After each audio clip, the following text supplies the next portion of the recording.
Alright, this is project 1, loans and rate of change, and this is the original equation we were given. So scenario 1 is 6% interest per year, so 0.5% a month. The $70,000 loan, 120 months. And that calculation gave us $777.14 a month, or $93,256.80 total at the end of the loan, 120 months.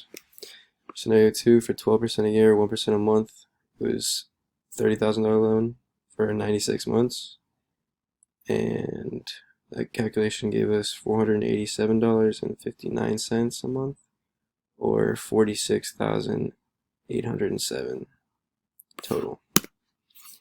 So for which scenario costs more in interest, we subtracted the calculated total value by the initial loan interest to get $23,256.80 and $16,807.68. So scenario 1 costed more just in interest.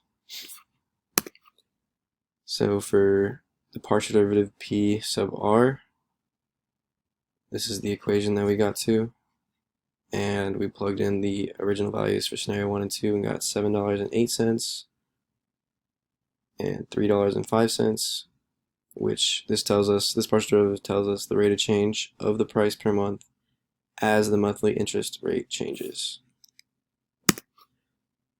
So for the partial derivative p sub pv, oops, sorry about that. This is the equation we got here,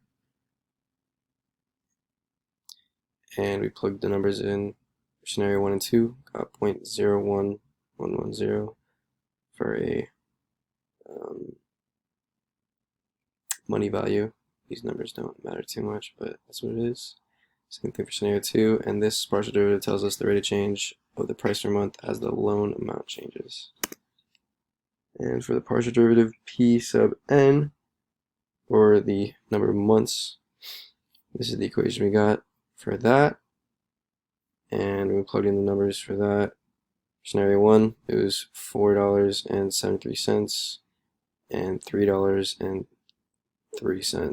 and then extra 3, I guess. And this partial derivative tells us the rate of change of the monthly price as the number of months to pay the loan changes. And then we went backtracked and checked all of these to make sure that when you increase the month by 1, or the rate by 1, or the initial loan value by 1, that they match up.